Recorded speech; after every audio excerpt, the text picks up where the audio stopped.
Hi hello everyone, welcome back to my YouTube channel.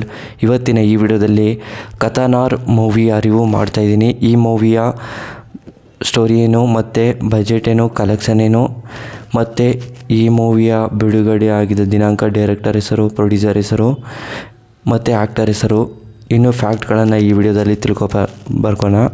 ಅದಕ್ಕೂ ಮುಂಚೆ ನಮ್ಮ ಚಾನಲ್ಗೆ ಸಬ್ಸ್ಕ್ರೈಬ್ ಆಗಿಲ್ಲ ಅಂದರೆ ಸಬ್ಸ್ಕ್ರೈಬ್ ಮಾಡಿಕೊಂಡು ಕೆಳಗಡೆ ಕಾಣ್ತಿರೋ ಬೆಲ್ಲೈಕನ್ನ ಕ್ಲಿಕ್ ಮಾಡಿಕೊಳ್ಳಿ. ಬನ್ನಿ ಗಾಯ್ಸ್, ಇವತ್ತಿನ ವಿಡಿಯೋವನ್ನು ಶುರು ಮಾಡೋಣ. ಮೊದಲು ಈ ಮೂವಿಯ ಡೈರೆಕ್ಟರ್ ಬೈ ರೋಜಾ ಥಾಮಸ್, ಹಾಗೆಯೇ ಪ್ರೊಡ್ಯೂಸರ್ ಬೈ ಗೋಕುಲ್ ಗೋಪಾಲಂ. ಹಾಗೆಯೇ ಈ ಮೂವಿಯ ಬಾಕ್ಸ್ ಆಫೀಸ್ ಕಲೆಕ್ಷನ್ ನೋಡೋದಾದರೆ 100 ಕೋಟಿ ಕಲೆಕ್ಷನನ್ನು ಮಾಡಿದೆ. ಬಜೆಟ್ ನೋಡೋದಾದರೆ 60 ಕೋಟಿಯಿಂದ 65 ಕೋಟಿವರೆಗೆ ಬಜೆಟನ್ನು ಹಾಕಿದ್ದಾರೆ ಅಂತ ಹೇಳಬಹುದು. ಮತ್ತು ರನ್ನಿಂಗ್ ಟೈಮ್ ಬಂದು 158 ನಿಮಿಷಗಳ ಕಾಲ ಈ ಮೂವಿಯನ್ನು ತುಂಬ ಅದ್ಭುತವಾಗಿ ಕೊಟ್ಟಿದ್ದಾರೆ ಅಂತ ಹೇಳಬಹುದು. ಮೇನ್ ಲ್ಯಾಂಗ್ವೇಜ್ ಬಂದು ಮಲಯಾಳಂ ಆಗಿದೆ, ಯಾವುದೇ ಭಾಷೆಗಳಲ್ಲೂ ಡಬ್ ಆಗಿಲ್ಲ ಅಂತ ಹೇಳಬಹುದು. ಮತ್ತು ಈ ಮೂವಿಯ ಎಲ್ಲಿ ಯಾರ್ಯಾರು ನಟ ನಟಿಯರು ಇದ್ದಾರೆ ಅನ್ನೋದನ್ನು ನೋಡೋದಾದರೆ, ಮೊದಲು ಜಯರಾಮ್ ಮತ್ತು ಜಯಸೂರ್ಯ, ಅಂಕಿತಾ ಶೆಟ್ಟಿ, ಪ್ರಭುಸ್ ದೇವ್, ದೇವಿಕಾ ಸಂಜಯ್, ಸಂಧ್ಯಾ, ಹರೀಶ್, ಇನ್ನೂ ಹಲವಾರು ಆ್ಯಕ್ಟರ್ಸ್ಗಳು ಈ ಮೂವಿಯಲ್ಲಿ ನಟನೆ ಮಾಡಿದ್ದಾರೆ ಅಂತ ಹೇಳಬಹುದು. ಹಾಗೆಯೇ ಆಡಿಯನ್ಸ್ಗಳು ಕೂಡ ಸಿಕ್ಕಾಪಟ್ಟೆ ಇಷ್ಟಪಡುವಂಥ ಸಿನಿಮಾವಾಗಿದೆ ಅಂತಲೂ ಕೂಡ ಹೇಳಬಹುದು. ಹಾಗೆಯೇ ಈ ಮೂವಿಗೆ ಮೆಚ್ಚುಗೆಯನ್ನು ಕೂಡ ಪಡೆದಿದ್ದಾರೆ ಮತ್ತು ಈ ಮೂವಿಗೆ ಹೆಚ್ಚಿನ ರಿವ್ಯೂಸ್ ಕೂಡ ಕೊಟ್ಟಿದ್ದಾರೆ ಅಂತಲೇ ಹೇಳಬಹುದು. ಹಾಗೆಯೇ ಈ ಮೂವಿಗೆ ಹಲವಾರು ಮಾಹಿತಿಗಳನ್ನು ಮತ್ತು ಫ್ಯಾಕ್ಟ್ಗಳನ್ನು ಕೊಟ್ಟಿದ್ದಾರೆ ಅಂತಲೇ ಹೇಳಬಹುದು. ಜಯಸೂರ್ಯ ಅವರು ಈ ಮೂವಿಯಲ್ಲಿ ಹೀರೋ ಕ್ಯಾರೆಕ್ಟರ್ನ ಪ್ಲೇ ಮಾಡಿದ್ದು ತುಂಬ ಅದ್ಭುತವಾಗಿ ನಟನೆ ಮಾಡಿದ್ದಾರೆ ಅಂತ ಹೇಳಬಹುದು. ಹಾಗೆಯೇ ಈ ಮೂವಿಗೆ ಮಲಯಾಳಂನಲ್ಲಿ ಸಾಂಗ್ ಕೂಡ ತುಂಬ ಅದ್ಭುತವಾಗಿ ಕೊಟ್ಟಿದ್ದಾರೆ.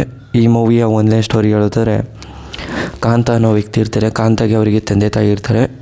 ಕಾಂತ ಅವನು ಒಂದು ವೇಶ್ಯವನ್ನು ಹಾಕ್ಕೊಂಡು ಅವನು ಜೀವನವನ್ನು ಕಳೀತಾ ಇರ್ತಾನೆ.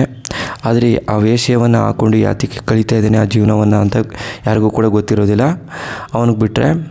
ಮತ್ತು ಕಾಂತ ಏನು ಮಾಡ್ತಾನೆ ಅಂದರೆ, ಅವರು ಒಂದು ಹುಡುಗಿನ ತುಂಬ ಪ್ರೀತಿಸ್ತಾ ಇರ್ತಾನೆ.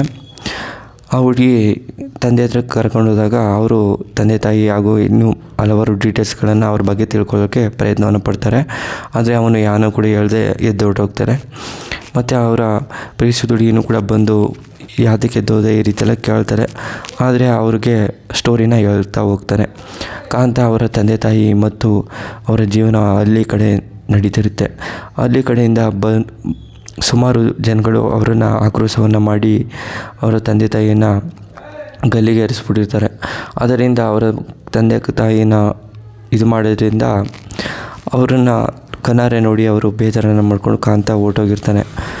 ಆದರೆ ಅವ್ರ ಊರಿನ ಜನಗಳೆಲ್ಲ ಸೇರಿಕೊಂಡು ಅವರ ಮನೆ ಹಾಗೂ ಎಲ್ಲನೂ ಕೂಡ ಕಬ್ಜಾವನ್ನು ಮಾಡ್ಕೊಂಡಿರ್ತಾರೆ. ಮತ್ತು ಅವ್ರ ಊರಿನ ಜನಗಳಿಗೆ ಅವರು ತಂದೆ ತಾಯಿ ಒಳ್ಳೆಯವರು ಅಂತ ಹೇಳಿ ಮತ್ತು ಅವ್ರಿಗೆ ಕಾರಣ ಆದಂಥ ವ್ಯಕ್ತಿಯನ್ನು ಸಂಹಾರವನ್ನು ಮಾಡೋಕ್ಕೆ ಬಂದಿದ್ದೀನಿ ಅಂತೇಳಿ ಗೊತ್ತಾಗುತ್ತೆ. ಆದರೆ ಪ್ರೀತಿಸಿದ ಹುಡುಗಿ ಅವ್ರ ತಂದೆನೇ ಅಂತ ಗೊತ್ತಿರೋದಿಲ್ಲ, ಆ ಹುಡುಗಿಗೆ ಹೇಳಿರೋದಿಲ್ಲ.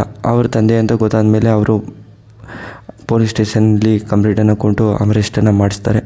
ಹಾಗೆಯೇ ಅವರ ತಂದೆ ತಾಯಿ ಅಂತ ಗೊತ್ತಾದಾಗ ಹುಡುಗಿಗೂ ಕೂಡ ಬೇಜಾರಾಗಿ ಅವನನ್ನೇ ಕಾಂತನೇ ಮದುವೆ ಆಗ್ತಾರೆ.